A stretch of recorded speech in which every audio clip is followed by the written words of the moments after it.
Hello, everybody. Hey, how you doing? We're here. How's how's things, Chad?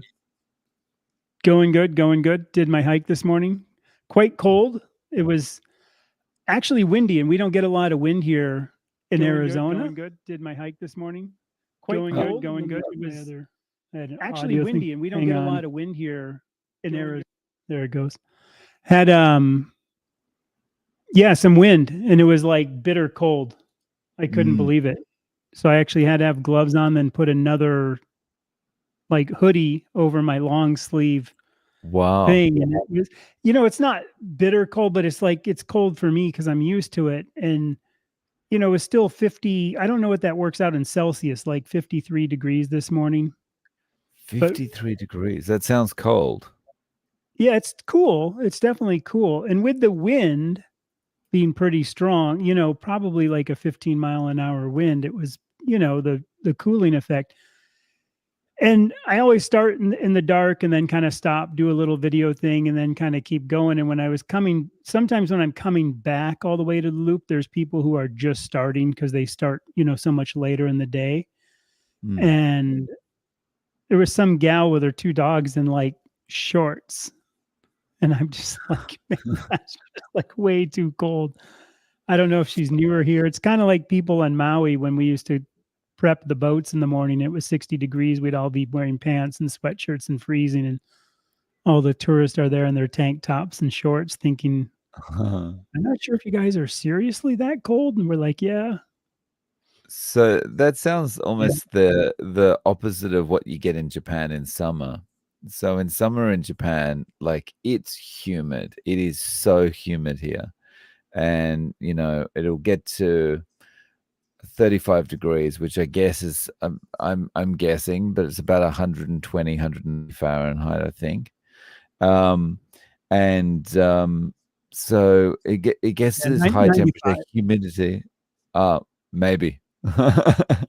And all these ladies, you'll see them walking around with like beanies on, like woolen beanies and scarves and stuff, and you think it's so hot outside, people are sweating, and you're walking around like it's winter.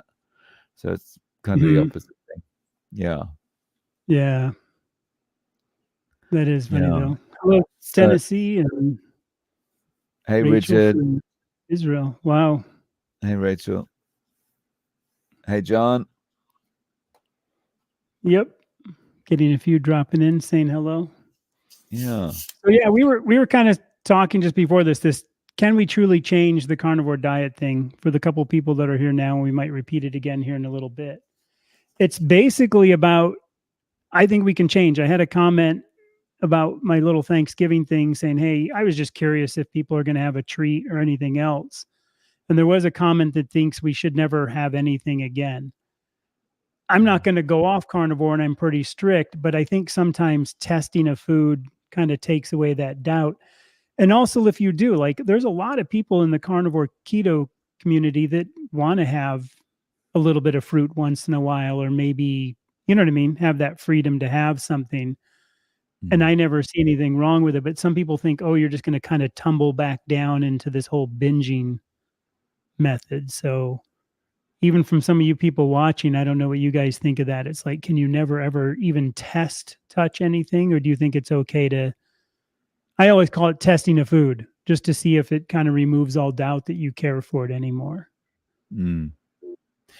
I think yeah, it's going to be different for everyone. Like I certainly know from past experience what things are going to throw me off and what things probably won't.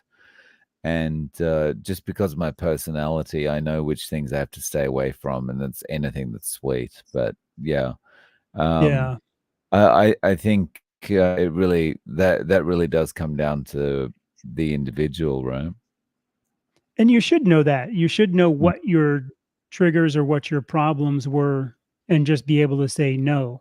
Like for Yeah. Thanksgiving in the US, and I know there's not everybody's in the US for that, but I'm sure every country will have its holidays where there's treats out, you know, is like is it okay to go, oh, what the heck, I'm gonna have, and I don't think you should be binging on it, but if it's like, Mm. my kids made a gingerbread house, so I'm gonna have a bite of gingerbread house or something because they want me to try it. Or even saying that, "Oh, is it okay to have a bite of birthday cake of your kid's birthday if you know you're not gonna have an issue?" And that's the stuff I Mm. still think we can change enough where we can either just say, "No, I don't want it," or, "Sure, I'll have a bite," and not fall back into that binging mode. Yeah. Plums and Wow. mulberry So are Christopher had a good, as Christopher came in, he had a good comment. Good evening from Romania. 4 degrees tonight. Scurvy knaves yeah, ahoy. Nice. that is the scurvy thing just cracks me up whenever I hear that. So regarding Carnivore Strong, can I give you an update on how my Yeah, progress we were has been? curious about that. Have you been doing much or just So the first thing is I remember when we started this, I decided that I was going to put out a short of me doing push-ups, and I was going to aim for 100 push-ups a day. And I found that because I had that um the thing of I needed to make a short, I wasn't doing anything because I was looking for the perfect timing to get that short done, like, oh, I yeah, can't do it, the light's not right now, or whatever it happens to be. And so I wasn't getting started just because I had the friction of the video to be made at the same time in the way. And so I decided, stuff this, I'm not gonna make the video. And so I just got started. I took the friction away and I got started. And then pretty much every day I've been doing push-ups. So my goal was 100 a day at least. And I started on the 2nd of November and I did 30 that day. And then basically every day I've been adding 5 push-ups since then. And so I've sometimes missed a day for different reasons, but yeah, basically yesterday, 120. wow, that's good. That's So better than me. yeah, I'm I'm aiming trying to get for better form. 130 today. Yeah. Wow. So are you doing like how many at a time? Like 15 at a time and then take like a couple minute break and do 15 or Yeah, about that kind of 20 to thing? 30. Yeah. About 20 to 30. Oh, that's good though. Mm, mm. So, and Better I than me. I am noticing a difference in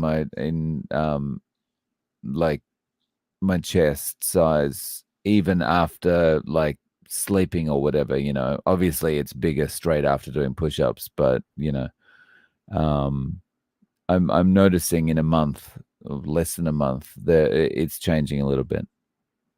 That's good. I'm not really noticing much change in my arms or chest. My legs have gotten way better. Mm, They're getting way better definition. And I'm doing the hiking, even though it's not like a hard, strenuous thing, just because I like the hiking. And then when I get on the elliptical and do these sprints, my legs are jello. I can barely walk when I get off after doing, because I'll do like these sprints for about 10 to 20 seconds at a really hard level and a high incline. And then I just kind of spin out the next 40 to 60 seconds and then do another set. And I'm doing those till I literally can't move. mm. And the same thing with the push-ups. I'm kind of doing about 3 or 4 sets to failure. Kind of burpees are still kind of poor form, but I'm trying to get my form down. So I'm also trying to perfect my form more than I am anything right now. But it's working. I can feel better. I've noticed the couple videos I've done outside, and I've got to just start posting all of them that I do. I can sit down and get up way easier, even though my knees are above my waist, because I'm just sitting on a little outcropping of rocks. Mm. And I don't need to kind of put my hand down and push up or put my hand down to set myself down. That's such a cool thing to be able to do that as you're getting older, because as you're getting older, you start to notice, oh, it's more like, oh, when I'm Yeah. standing up and stuff. And to be able to do it easily and smoothly is awesome. Yeah. So Mm. CCs, I'm doing dirty carnivore times, sauces, honey. Not quite the Saladino method. No veggies, carbohydrates, no fruits. I tried honey a couple of times, like about a year and a half ago, and I don't know, it didn't affect me negatively, but it didn't affect me positively. So it's kind of a mute point.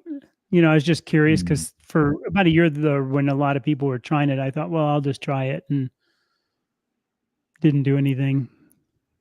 Yeah, I've never really liked honey all that much, despite my sweet tooth. Honey's just something I've always been like, so that Yeah. hasn't been something I've ever worried about.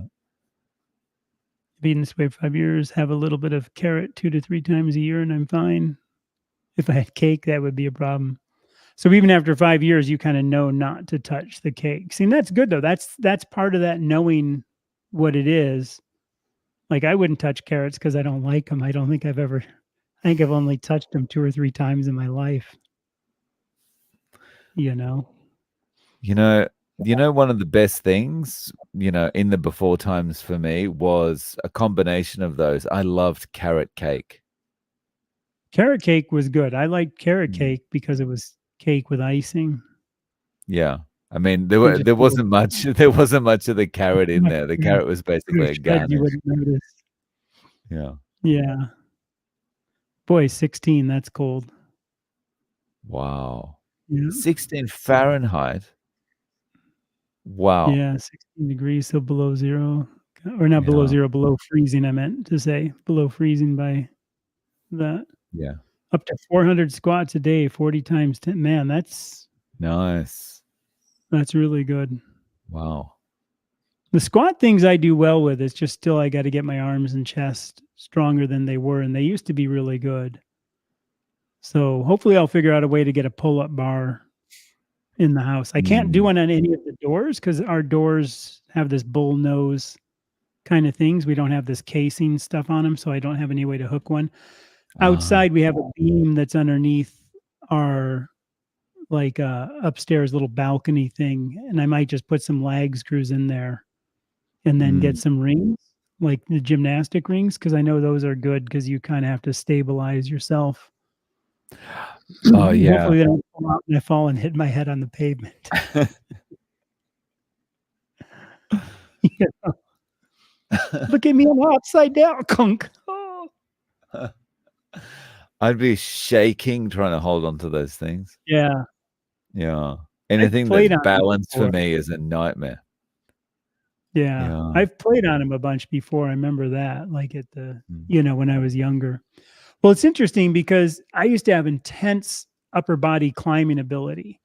Like I could climb up, like because when I sailed, I worked on the boats, and when we sailed, I could climb up the sail lines and climb up everything because we would sometimes get it up because one of the boats we worked on, basically the sail coming back, the clue where the one sheet kind of goes back and forth, the lines that hold it, they're tall so they can clear tourists' heads, but then you've got to get up to tie a knot, and you can't leave what they call a lazy in there, which is like another line that just sits there. So then when jibe tack, whatever, you don't want that line on the deck with tourists. You just can't do it by Ah. legal means. So when we're running one way, we run one way for a long way.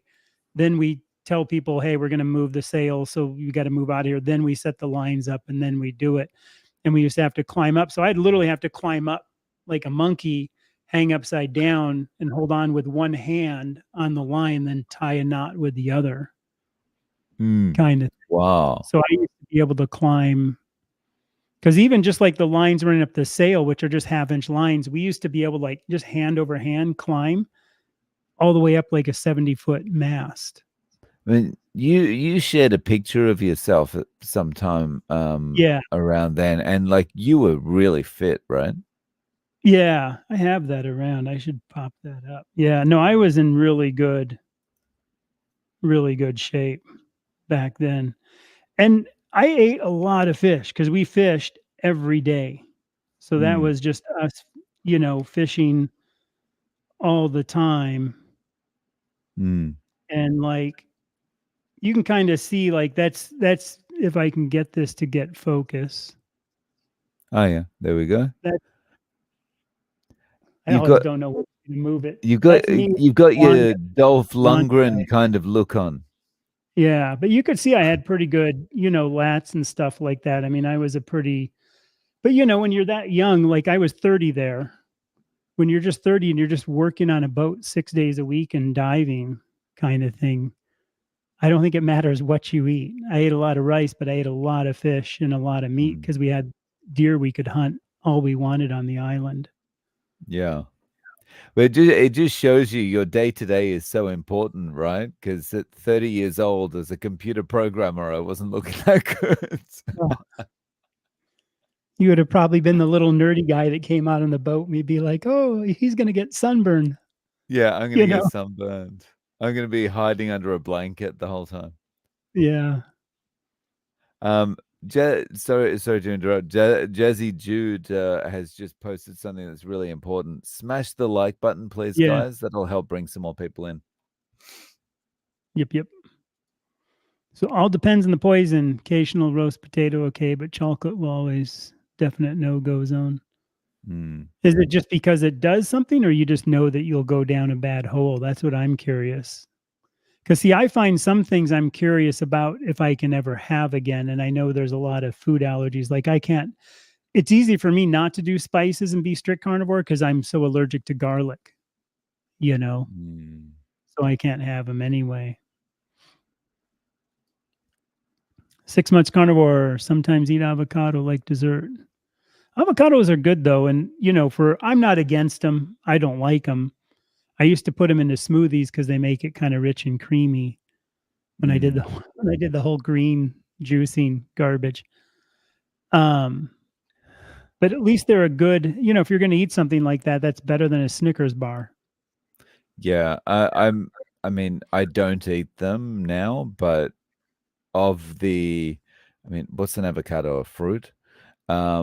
Like I would eat avocado because I mean that tastes like you're eating fat anyway. It doesn't taste like you're Yeah. eating a fruit or a vegetable. Yeah.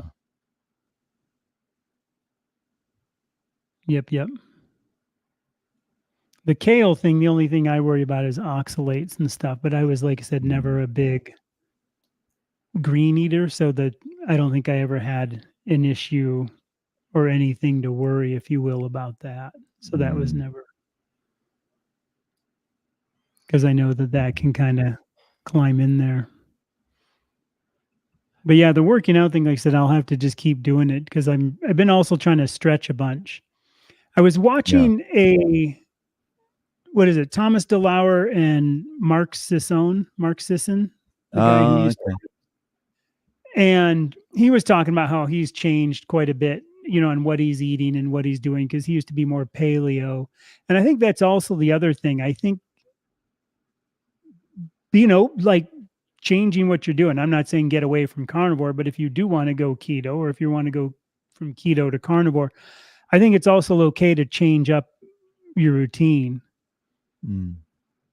as far as what you're doing if you're not feeling good. Like I said, if somebody does want to have that avocado and a kale salad once in a while, I think it's more important to do that and be happy and stay eating this way than it is to just jones out and go like, oh, I gotta have something else, and then just totally blow away Mm. from everything, then go back to ranch dressing and croutons and, the whole Yeah. works.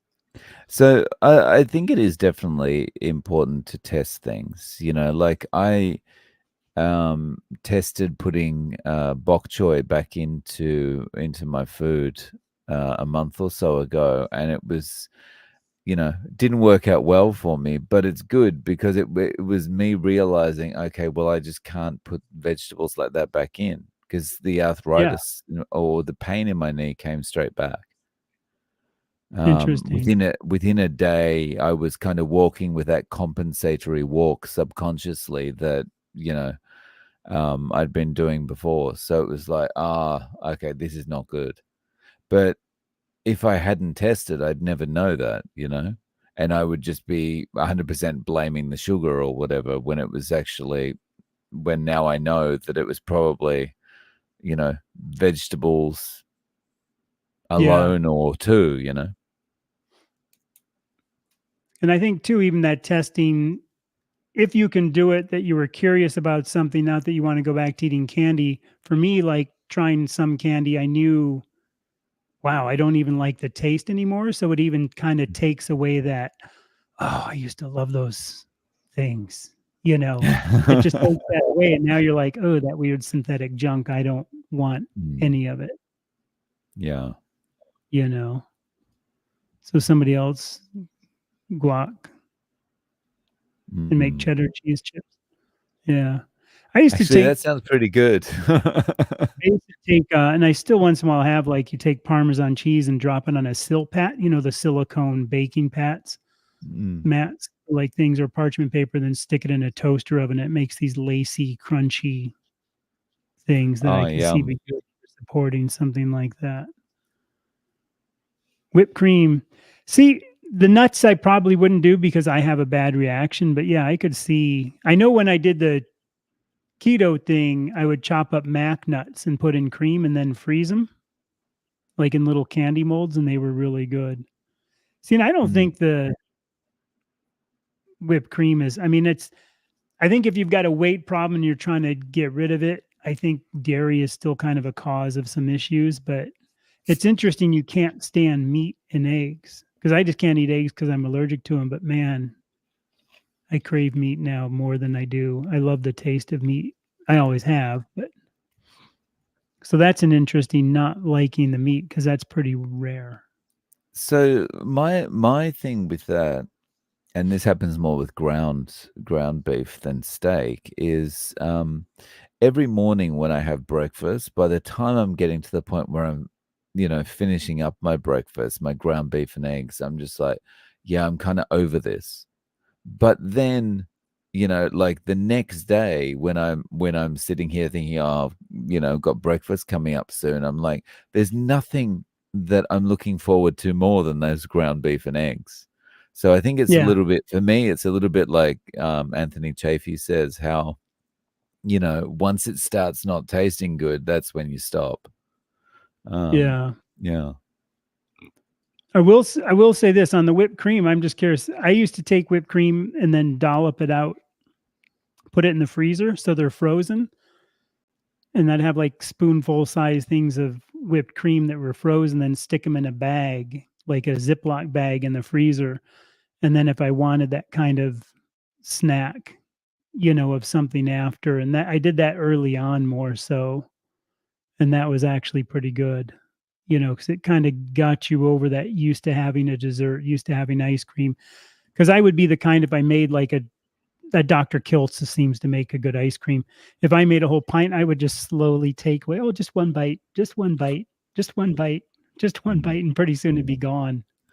Yeah. But I'd that be would be, pretty much the same. yeah. I can't do well with tubs. If I got like when my problem was, if I had a bag of candy, the bag would be gone because I just one, oh, just two, just three. But if they were individually wrapped, I could control myself to just having one a day. So that was an interesting mental. Yeah. So For me, if they're individually wrapped, that's if they're individually wrapped, but they're in the same bag, they're still all going down at once. So yeah, yeah, I've got to stay away that's funny completely. because I kind of got so I could control that side, but I've Mm. learned to have aches and pains that come back mostly from seed oils, even more the sugars. Yep. Mm. And once I quit the coffee, I realized how bad coffee was affecting me. But again, I drank coffee till that 2 year in mark. So I'm never saying everybody has to do it. I just wonder if we do truly heal after at some point, long enough time that we finally heal. Mm. I do think there's something to that long term. And I've heard Chafee mention that before, once you've done it like 2, 3, 4 years Mm. kind of thing. Chocolate is way too, yeah. Chocolates. Oh. No, really? Addicting? Oh, Never. wow. Nobody's addicted to chocolate. Man, 6 months to get clear of it. Yeah. Never arthritis. Wow. Pain. Yeah, I think too, also like, if you do something like that, I think most people, and I'm preaching the choir, but you can learn from it. And then you go, yeah, I think sometimes it's like, I remember when I was really little, my mom told me, we had the old spiral burners back, in the 60s, 70s. Don't ever touch them when they're red hot. And I remember one day just waiting for the last little bit of red to go down, and I just slammed my hand down on it. And, of course, I had a cool coil mark. But it was like, oh, why did you do that? And I'm like, well, the red was gone. And I totally clearly remember the avocado color stove and where we were. And you know what I mean? It's one of those things that stood in my mind, and I learned that lesson really quickly. But yeah, so I think that's an interesting bad experience, I guess, though, is then if you'd binged for 6 months. What do you think of raw meat? Been eating it regular, and it's great considering germ theory. I don't know. I like meat that's seared. I don't mind it blue. I like my steaks really rare. But if I'm trimming meat and there's like a chunk that comes off, sometimes I'll just pop it in and eat it. But I still like that thing. But I also was used to the islands where like we would sear ahi where it's cold inside, hot outside. So you have this textural difference of like there's some hot, there's some cooked, there's some not, there's some cold, and you have all these different. So that's what I think. What about I you? I'd be a little bit worried about, where I'm buying it from and all that kind of thing. Like if I'm eating it in a restaurant, like for example, if I was having like a steak tartare or something in a restaurant, then I'm be all right. I'll trust it. But I'm just a bit worried about buying from the right place and doing the preparation myself. So yeah, that's where I would be with that. Like I've I've had heard a raw few people. chicken and stuff before, so I've heard a few people too say just take a torch and just go for a couple of seconds on each side, and you'll kill everything. And you can do it. But I do better with more rare meat. Like if I have a ribeye and it's really, really rare, it's way better than if I try to cook it more. For my no gallbladder issue, I don't do well with like rendered fat. So I often like my fat more cold. Good idea in the freezer. No, it's for healthy. Yeah, try it in the freezer. Just do some, make little whatever, however you want to spoon it out, or if you have one of the little, CO2 thingies, for the whipped cream. They're pretty good that way. Frozen brown butter bites with tiny bacon bits helps me. Yeah. See, and that that's sounds another good. thing I used to make, but I would do, and I still make it once in a while because it's just, and I don't do tons of butter now. I'm almost completely off butter, but I would brown butter, put it back in the fridge, get it really cold, and then whip it. So it's like, 3 to 4 times the volume of whipped butter. I like it because the brown doesn't fall to the bottom, and you don't, and then again, I would freeze them because then you don't have that different thing. And they're just, again, like spoonful size things, and you can throw it on a steak. And because it's whipped so much, it melts into the steak, and that brown butter flavor is really good. And the bacon's good. Yum. I don't need a ton of bacon though. I had some recently, and I'll probably not have any again for like 6 months. Yeah, I it's really don't know what that is. been over a year since I've had bacon, I think. You get pork in your meat though too, so you kind of have a little bit of that mix. True. That's true. You Yeah. know. And it's interesting because I have some pork chops. I'll eventually have to eat them up, but the bacon thing just isn't a huge. It kind of went away. I used to eat a lot of it, and it just slowly. Every time I have it, it's kind of like, not that I don't like it, but it's also like a lot to hassle to cook it and get it and then clean up afterwards and everything else. I think carnivore has made me kind of lazy and easy for cleanup when I just go out in my grill, throw it on there, or do the sous vide where it's all neat and put away, and then just throw it on the grill. I think also, I mean, at the end of the day, there's not much better than steak, right? I mean, you're having steaks every day. There's not much better than a steak, Yeah. or chuck. Mm, Chuck is a steak though.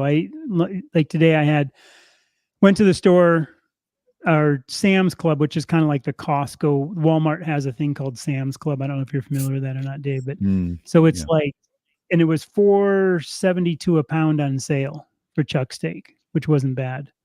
So I Mm. just picked up every one that had the yellow tag. I just, get there early and just be that guy that's hoarding them all. And then Nice. I sous vide up, and I eat two of those, and they're good because the size of them, two is just over 2 pounds. So I put eight of them total. So I have enough for 4 days, that I sous vide for the 30 hours. And then I just chuck them in the fridge, and then I just pull out two, throw them on the grill, and they're really good that way. Mm, So I'll let nice. you hit this one first, what you think of this question. Are there issues with keeping the gut biome healthy eating just beef, eggs, and butter? Uh, I mean, I haven't noticed anything. I think the thing that with the gut biome is it's going to change based on whatever you're eating. So that's why you have the issues when you first go from a regular diet to eating just carnivore. Is that your gut biome is not used to dealing with just meat. It's used to dealing with stuff that's fermenting and whatever. And yeah, um, but that's my thoughts. It doesn't really matter. Chad, how about you? Yeah. 4 years later, for what I eat, I don't have an issue. My only issue is the no gallbladder thing. I've heard Dr. Chafee mention it, and I don't know if Barry's mentioned it and a couple other people smarter than us, is your body is so good at balancing. Because again, if you lived like in the cold tundra or you lived in a tropical area, your body's going to naturally balance your gut biome for the things that you're eating in that area. If you took somebody even 1,000 years ago and took them out of, Polynesian waters and dropped them in Alaska, and took somebody from Alaska, or whatever, an Eskimo from there, and dropped them in the Pacific Islands, they might go through a period of a month to adjust, but they'll adjust. That's Mm, kind of what I've always heard too. Way less sugar and real whipping cream than milk have. Yeah. That's the thing, the lactose stuff and the other. That's why I always tell people just get real full cream. mm. I never put in sweeteners if I ever do that stuff when I did it. What kind of carnivore desserts do you guys make? The fat. I save the I reverse eat the steak. When I eat a steak, my wife thinks it's funny. I call them dessert bites.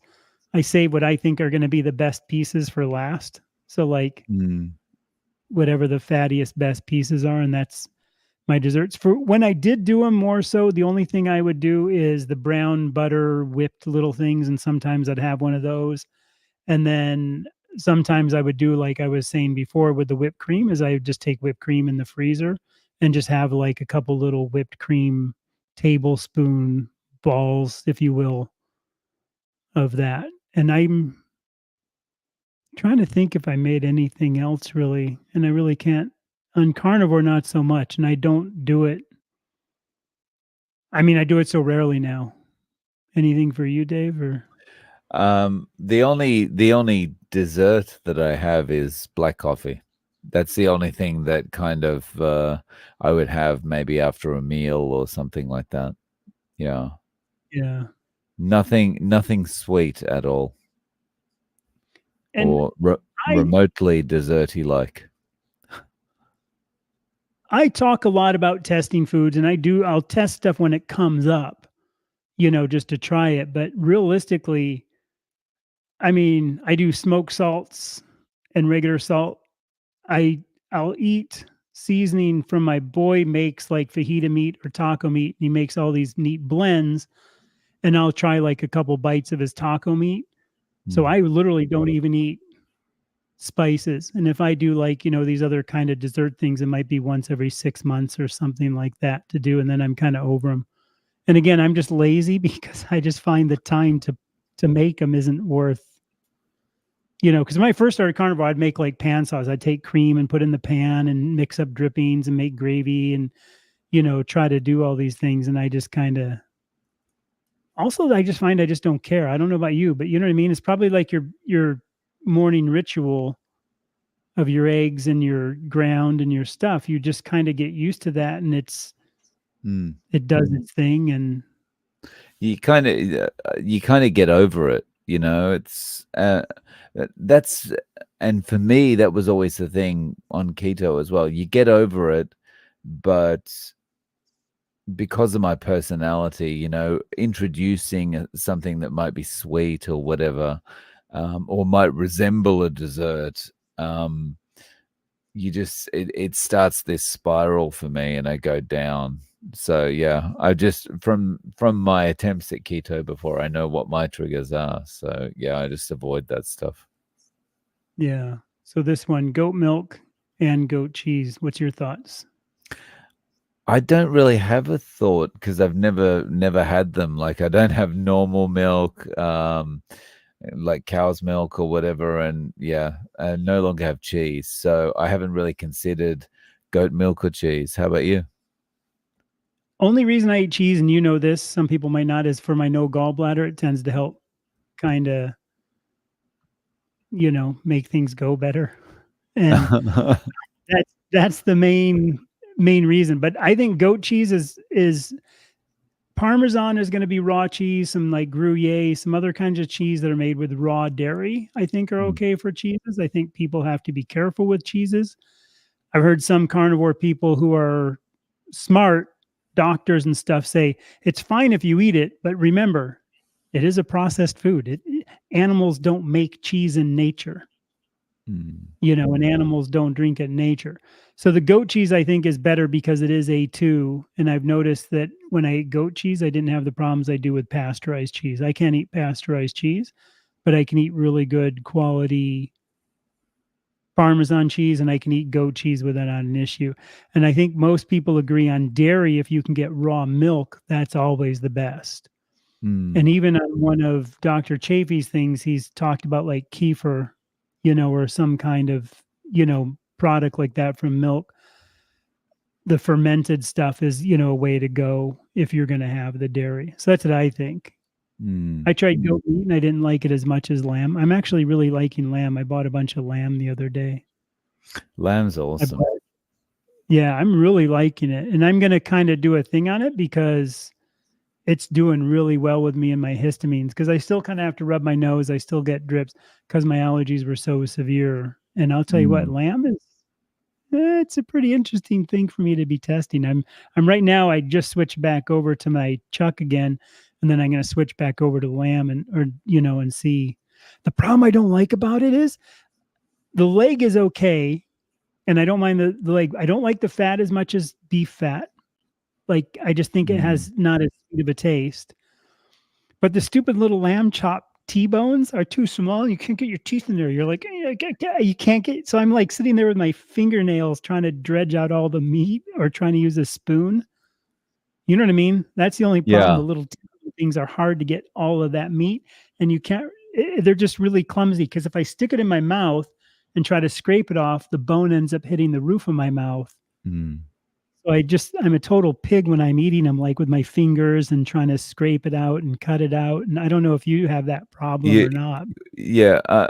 Well, I don't now because it's impossible to get lamb in Japan. But you're reminding me of Mhm. my childhood, like that eating the In lamb Australia. chops, you know. Yeah, But when I was back in Australia, I had a lamb shank when we went out to a restaurant, and that was just awesome.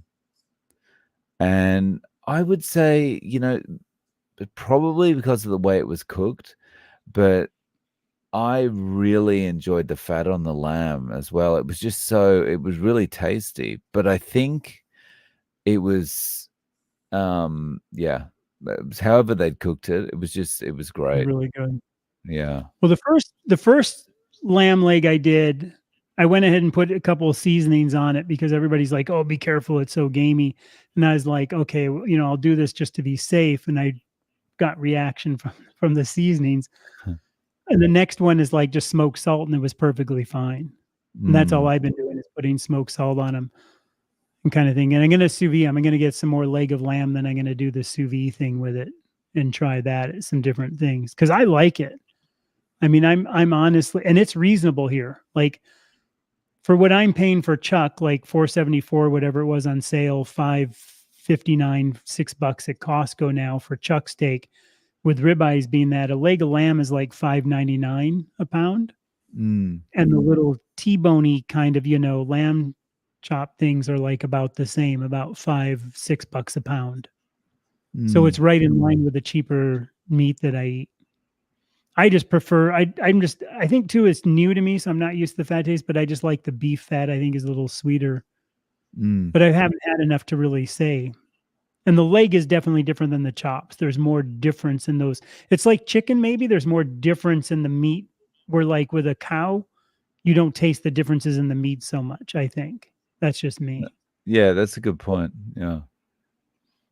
You know, bacon pieces and poached eggs. Yep, Ooh. bacon and eggs and everything is good. Mm, When I did eggs before I knew I was allergic to them, because I was just so inflamed from everything, I didn't really know what was, bad. I used to make a lot of omelets. okay.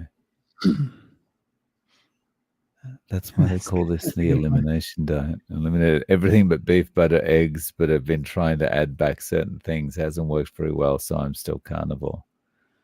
Yeah.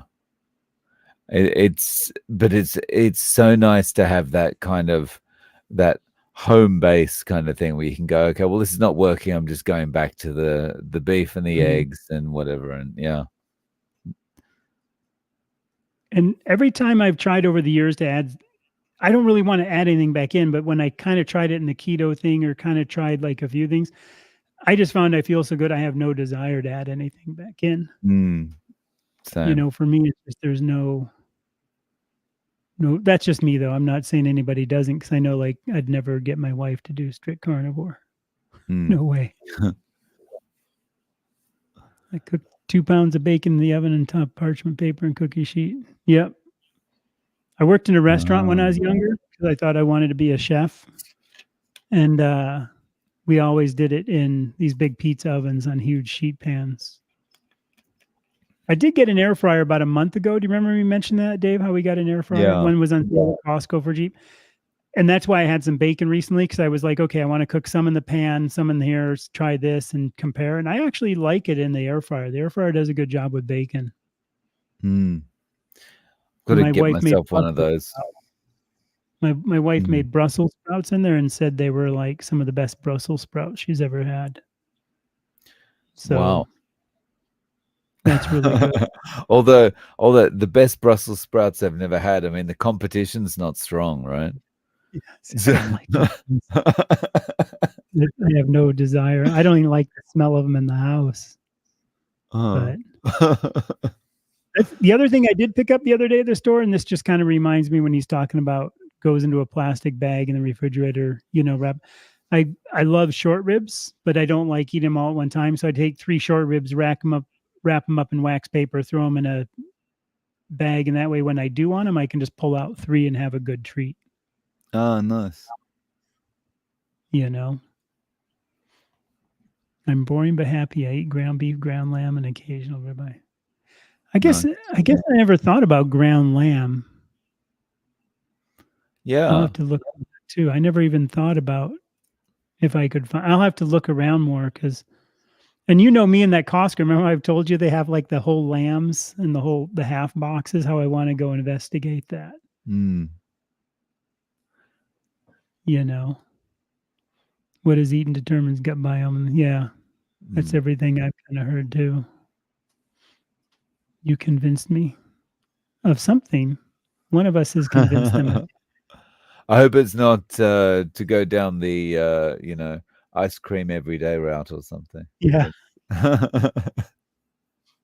Someone else said dessert wise, I'll have half a teaspoon of chocolate element and a decaf.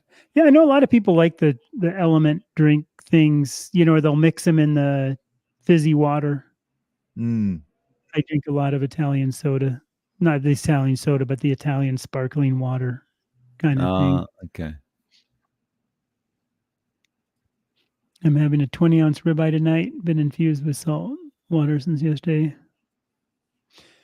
For Jazzy, Ooh. do you ever do dry brining? Do you ever look? Because I know you're talking about infusing with salt water. Like I dry brine all my meats. So like I just salt it both sides, put it on a rack so it gets air underneath, and put that rack on a sheet pan and stick it back in the fridge for 1 or 2 days. Like a 20-ounce one, I'd probably do for 2 days. That's also another good. Not saying that way doesn't work, just throwing out another option. And that's Mm, the great thing about carnivore. I think so many people don't realize you can do meat in so many ways. Like you could take a steak and pan sear it in a bunch of butter, and it literally has a different crust and I think a little bit different flavor than on a grill mm, versus something else. And how you would prepare it with salt, like dry brining has a different flavor than what you're going to do. mm. Meat's great. Yeah. It's almost like we should start a channel about just eating meat.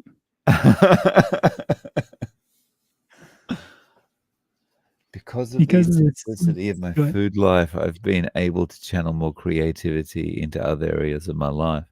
Mm, that definitely, I can attest to that as well. Yeah. I think that channeling creativity is a huge thing. And I was a photographer for the last 20 years, and I decided to get out of photography. And that's kind of also why I started this channel. So I've been at this about 4 months now. And it's like the creativity to do this is so much fun. And I think people, need something. So having Mm, more time to do that, I think is big. Like that one gal, Lana, mm, from the carb thing, like, her writing, I mean, it gives you more time. For me, I got out of that and then could do this. And I think that extra time, you're not prepping, you're not shopping as much, you're not thinking about food all the time, and you're not making menus, planning, shopping then for all the food you need for these big fancy dishes. It's like, mm. and meat's great because you can have a bunch in the freezer or the fridge and it lasts a long time. Like your eggs don't really go bad, so you can have a bunch on hand. Yeah. I don't need Definitely. to shop that much. Definitely for me, it's the thinking about food thing, because before when I was trying to be creative, it would be like, I can be creative, I can sit and think about this, but I need to have some snack next to me that I can be creative with. And so you're Mhm. always thinking about what that snack's going to be and what's the next snack and stuff. And if you've got nothing there, then it's like, maybe I'll go to the shop and get a snack. But then when you take that out, it's like you can channel that energy completely into whatever creative thing you're doing. Yeah. Mm. I blew it last night, got up and made it. I'm laughing because I've been there, done that, disgusting concoction of basically putting ingredients in a microwave. But as long as you learn from it, you Mm. won't be over that crazy behavior. It's going to take a while. Chances are, Yeah. I think some habits just do die hard, Mm. you know. But as long as you learn and you can separate, like I said, if it was 6 months since you've done that, and if it's a year till you do that again, maybe it'll be a year and a half or 2 years till you do it the next time. That's the only way. That's how I look at it. I still walk by some cupboards and open it, and I don't know why I do, because I've had 53 years of training since I was about 7 years old. I started opening cupboards. That's why I give it 53 years. You know what I mean? I don't Mm. count that first 7 years of my life. But, so it's like, it's really weird. And I'm like, why did I do that? It's just this weird habit, taking inventory or something. I don't know. Mm. But any of you guys using bone broth? My No. wife uses some sometimes in cooking. I'll make it sometimes when I have a bunch of bones. I make it. I used to I used to kind of make it when I would have things, like when I would have a bunch of ribs, I would take everything and then just put it back in and have it. And then I would cook the next meal in it and then just have it like a soup with it. Mm. So I never made it particularly for anything. It was more like, oh, I've got a bunch of bones, and because the way I cook the meat, there's all that stuff in there, and then I'll just let it go again for another whatever 12 hours and do it. But I think we have like 6 jars of some chicken broth and bone broth in the freezer that I've made, Mm. and there's no reason to throw it out because not. So not really. Very rarely do I use it, and I usually used to do it for when I have rib type meats, heavy meat, Mm. heavy boned meat. Hello from Canada. My wife's Canadian, by the way. I always joke. Canadian women What are hot. That what part comment of can come Canada up. is she from? My wife's from BC side, Oh. Vancouver. Yeah.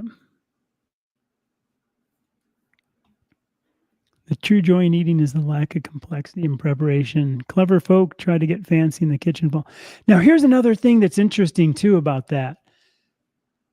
Like we all tend to like what we eat, and I've noticed over the years, I'm really just down to chuck steak and ribeye. I don't even really care about eating. I'll eat some ground. I'm always, oh well, no, I had lasagna the other day. I gotta have that. No, I had that. That's kind of like, oh well, I had that thing the other day. I want to have some. I think everybody's fallen into that. The way you used to eat the standard American diet, like, oh well, we had pizza last week. We can't have pizza. What about then you spend all this time thinking about making some other food, Right. like, which is true. Yeah. Yeah, I love the lack of complexity. It's awesome. There's a good one for us. Who here is watching both streams from both channels? And hit the like buttons. Yeah, Tink, a tink. good point. Yeah. Yeah, we appreciate it. We definitely appreciate it. This is funny. My stream is a few seconds behind Dave's. Because Dave was on YouTube first. That's why he gets the lead. Yeah.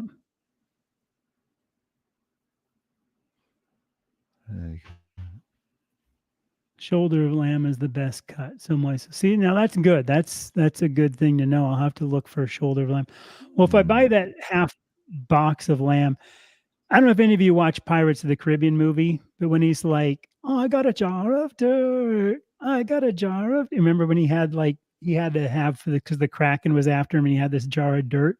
I always feel like I need to go through the Costco going, "I got a half box of lamb. I got a half."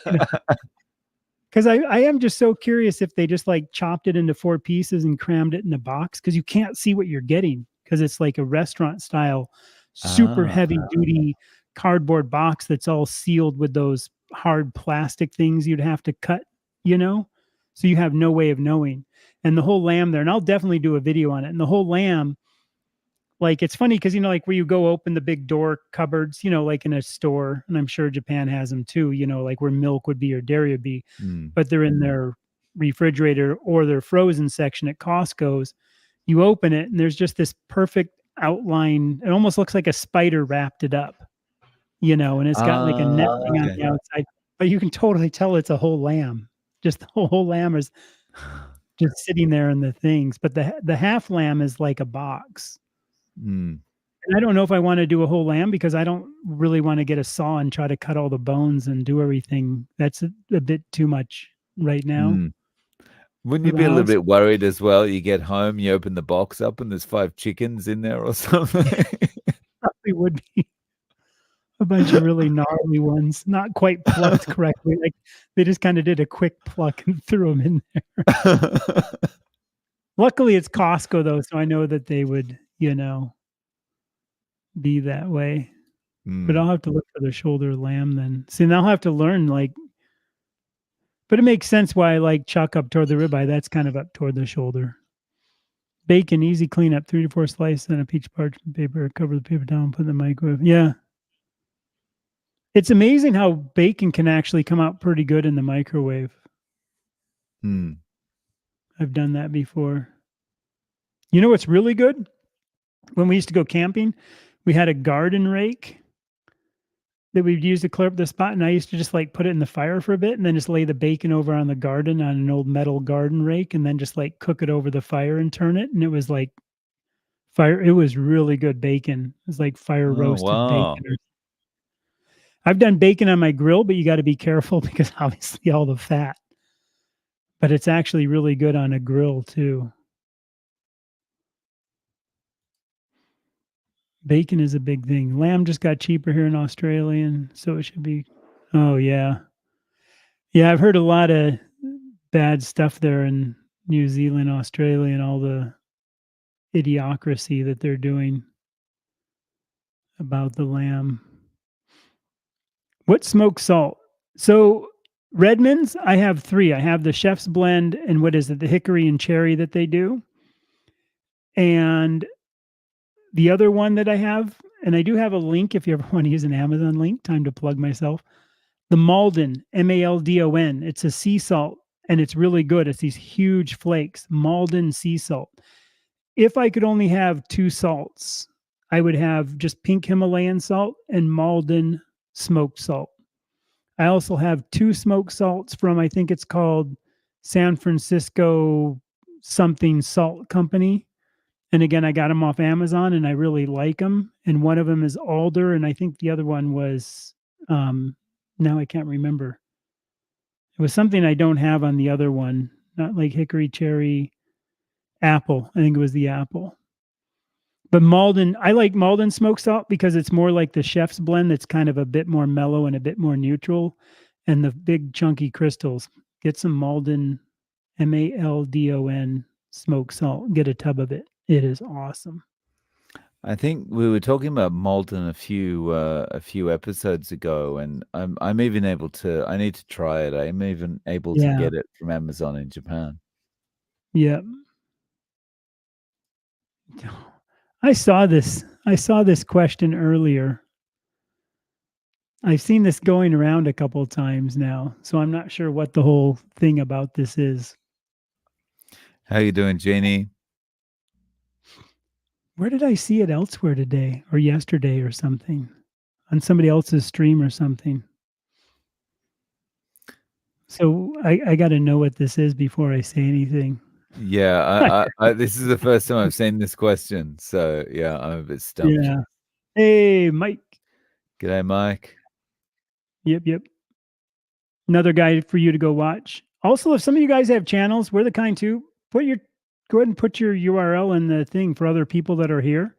If you got a channel like Mike's really good, he's coming at this from gaining weight and putting on muscle. He didn't come from like me who had to lose over 100 pounds and stuff like that. Like Dave came kind of he wasn't trying to lose 100 pounds, get other issues. He did want to lose some weight. I know he can say that for himself, but you know what I mean? So also check out that because that's the cool thing about this too. Not everybody comes into it for the weight loss. I think the majority do, or diabetes or things, but yeah. Yeah, there are quite a few people that are trying to put weight on, or yeah.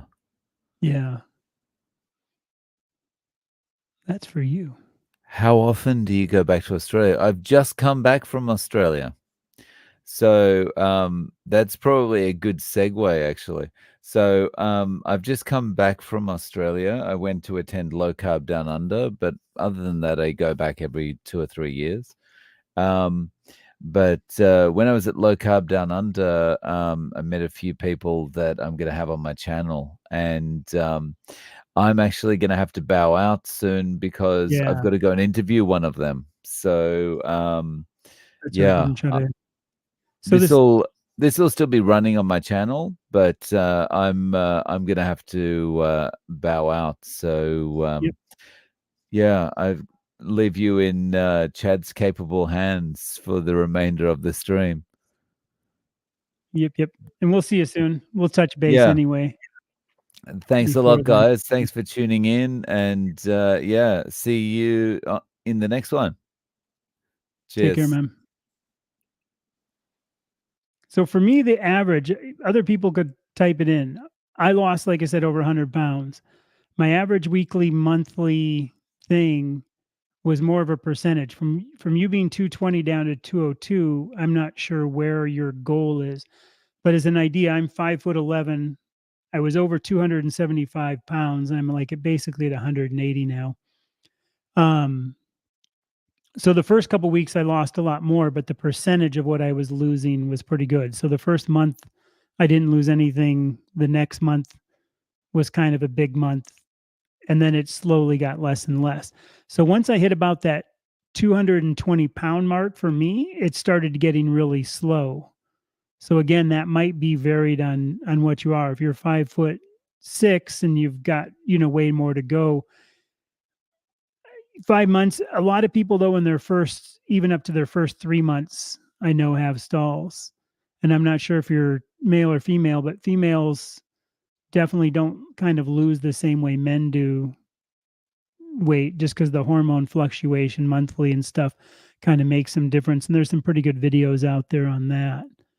So I don't think there is really an expectation. I think everybody's kind of different. And it's also if they're eating a lot of dairy or they're not eating dairy or how strict a carnivore kind of they went, or are they happy with just kind of this steady progression? And I think a lot of people call them non-scale victories, where you also have to look at how are your clothes fitting? How do you feel? Are you losing some joint pain? Did you have some other medications that you're feeling better and coming off with? So hopefully that kind of helped you out a little bit. But it'll happen. I think it's again looking at the scale as like over months is, you know, still not bad. And to me, because hopefully you do have those non-scale victories of feeling better and clothes fitting better. Mike's having 24 months per day, 4 fatty. Nice. So that's got to be the burgers probably are half or quarter pound to third pound each or something too. I had a whole bunch of chuck today. Fried eggs, smoked organic. I love smoked salmon. Alderwood smoked salmon is my favorite.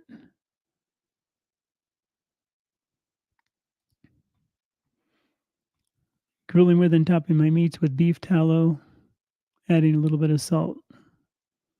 Yep, that's like me, man. The longer I do this, the more simple I get. That's for sure.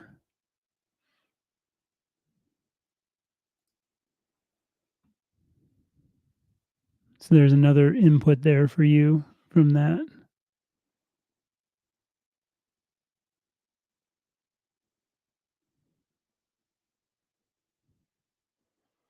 Yeah, it definitely is individual and the water weight and everything else. And a lot of people do stall for like 1 to 3 months. Oh, so you do dry brining. Rub bacon grease and then barbecue or fry. Yeah. See, and I always use carbon steel pans because I like them over cast iron. Yep, yep.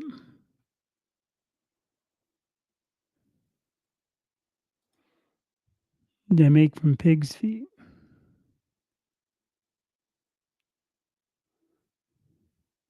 I'm gonna have to look into the lamb shoulder thing too.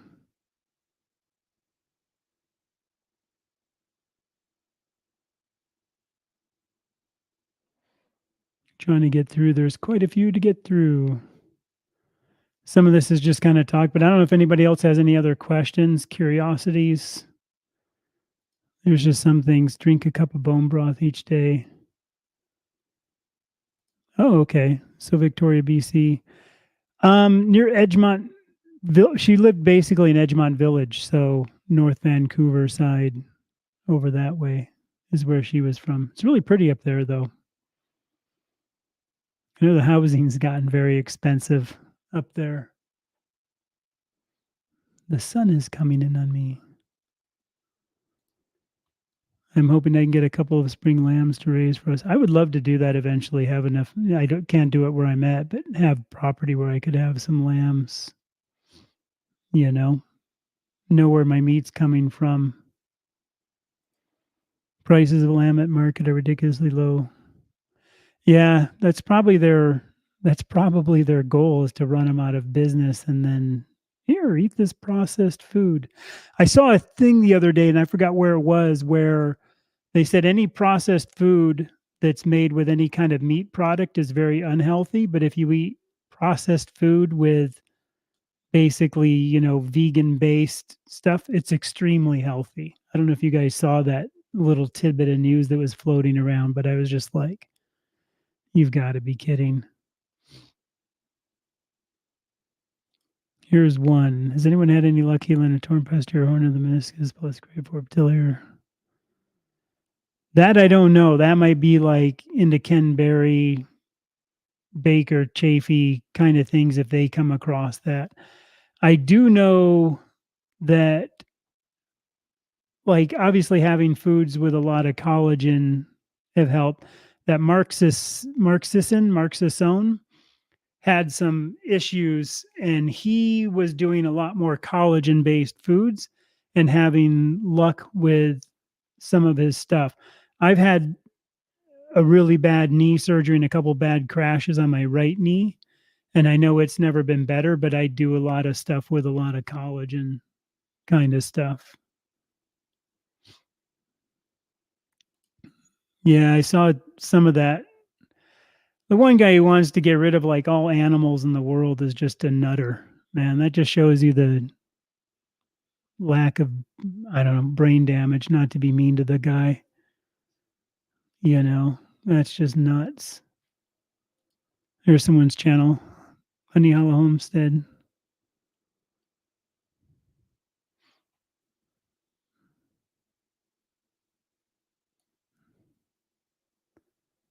Take your measurements. Sometimes the scale doesn't move, but the clothes get loose. Yeah, definitely. Again, that non-scale victory things are what everybody has to look out for. And that's the interesting thing for me, since I started this carnivore strong thing with, Dave, Chuck, and I, like, I'm, I started eating more protein just to have that kind of on tap, if you will. I read a bunch of stuff and did some research. So I put on about 10 pounds by overeating to have protein on me at hand while I'm doing all this working out. And now that I've been working out for a few months, I'm still up maybe about 6 pounds, 7 pounds more than I normally am. But my clothes are fitting exactly the same. So even though I am 7 pounds more, I'm feeling exactly the same. But when I first started the weight loss, what was interesting, again, I'm 60 years old. And I thought, okay, if I can get to 200 pounds, I'll be good at 5'11". And I got there. And then when I kept going and I bought a couple clothes at 200 and I ended up getting less. The difference of me going from over 275 to 200 was huge. But what I was shocked at is the difference of me at 200 to about 175, 178, that literally was a lot more, just 22 pounds in the clothing scale because so much else was gone. And I think I started tightening so much up over the time that was way more, that I literally had to get all new clothes, even from that 200 to that poundage. So that was a big one, but happened in a stall last month. Could be the dairy. I'd say cut out the dairy if you're doing dairy and then see what happened. Could be too if you did eat a couple of things that are carnivore. Sometimes there's a delay. Some people too just do get into stalls. You know, I've heard so many different things. I think sometimes cutting out the dairy, sometimes kind of eating more and then doing something else or doing a fast for a day, something to kind of shock your body into something else. And under eating is a big cause of stalls. I know when I first started, sometimes I would say, "Oh, I'm going to eat a little bit less so I lose more in those first couple months." And whenever I would eat less is when I would actually end up stalling out because I knew I was doing it on purpose. Yep, the hormone stress. And with the hormones, the fluctuations every month, everything else, I know there's a lot of, carnivore people, the doctors have talked about that. It's just a flat out biological thing. Somebody said point 0.5 carnivore muscle. Jonathan would know what's up.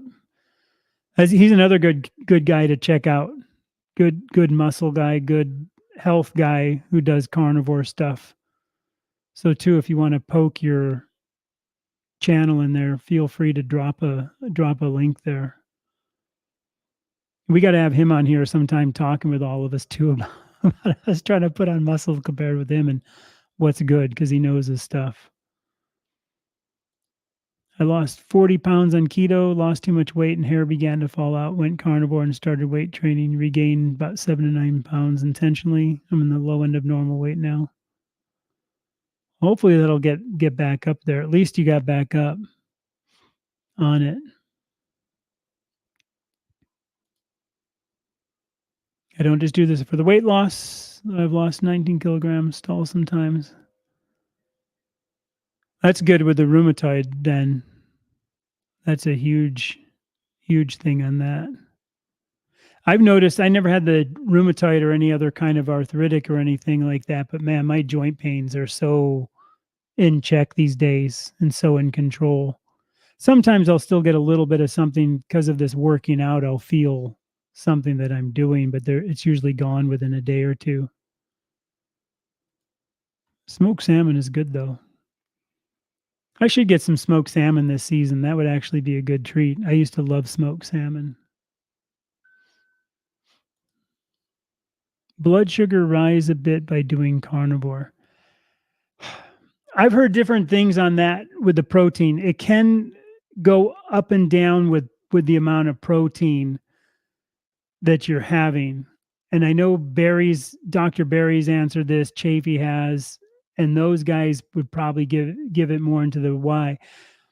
It's the same thing if you're going to eat a whole bunch of protein, and maybe even like Jonathan could drop a comment or somebody else could drop a comment. But with the blood sugar, if you're going to like have like a OMAD meal, it'll definitely go up. That's a pretty known thing, I think, from the protein.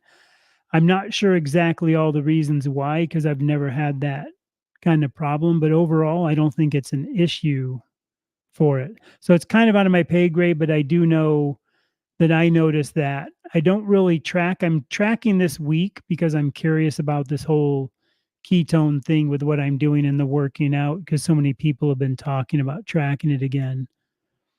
So obviously from that fasted state after I eat like 2+ pounds of chuck, there's a huge spike for me, but it goes right back down. I do not, only thing I do is OMAD. So I'm kind of fasting 24 hours. I've been trying to fast and I'm just doing it because I want to do a little bit more of that test the whole autophagy thing and trying to get rid of a little bit of extra. Again, from going from where I was, I don't have too much lost skin, but I'd like to lose just a little bit more that I have. And I want to fast, but I can't. And I'm not going to force myself. I can tell the difference of truly being hungry and being able to make it through a fast. And because I'm working out so much, I don't think my body wants to lose any food. So I'm not kind of forcing that issue. And over the years, I think I've only done 2 48-hour fasts. Over 4 years, I've been carnivore. Otherwise, I just do OMAD and I love OMAD. So to me, that's enough kind of fasting. That's interesting with the bone. I never really thought of that. I should be saving all those little teeny bones and making some bone broth. I haven't done up any ground lamb because I guess I never even thought about ground lamb until it was mentioned. So I'm going to look into that. But that is a good point about the things because there's definitely stuff left on them. I should throw those in and make some lamb broth. Lamb broth. Yeah. Don't forget your fasting hours can contribute to helping boost. Yeah. I like OMAD. I think OMAD does work. There's so much controversy over it, but I did OMAD and I seem to do really well with it. But I do well with it. I didn't get hungry. If I eat till I'm satiated, I can't do too mad because I'm one of those people that can put away 2 to 3 pounds of meat in one sitting with no issues. So I'm just not hungry later on. And if I try to say, okay, I'm going to do too mad, that means I have to literally not eat till satiated. And I find my body's like, hey, you didn't fill me up. And then I want to eat more. And then by the time that second meal comes, I know I can't eat till I'm satiated because I could put away another probably 2 pounds of meat. So that's also for me. But that's a good point about the fasting hours. Lynn Valley, which is near North Van. Yeah, I know Lynn Valley. I don't know it, but I know it. I know my wife's mentioned that before too. Yeah, house prices are insane. And she grew up, if you know the North Van side, they just live like in that side of Edgemont Village right near the fish hatchery up there. Really pretty, really, really pretty area though. My meniscus tear is better in carnivore. Yeah, my knee is so much better. And I had my meniscus totally almost removed and torn out. And then I also had a high side on road bikes I used to race. And broke my kneecap in 3 spots on the back of it from a high side onto my knee. So my knee used to always give me fits, and even just my small hikes every day that I've been doing because I love hiking now that I can again, no issues. Even if I feel it a little bit, it's gone by the next day.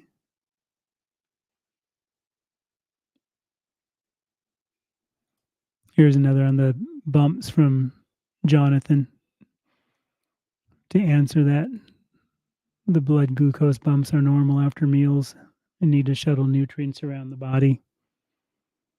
So thank you for that. Fasting blood glucose from week to week, same time of day might be a good practice. A concern about rising blood glucose levels. Yeah. So that's the other good thing whenever you have good people in here. I do love the whole carnivore community.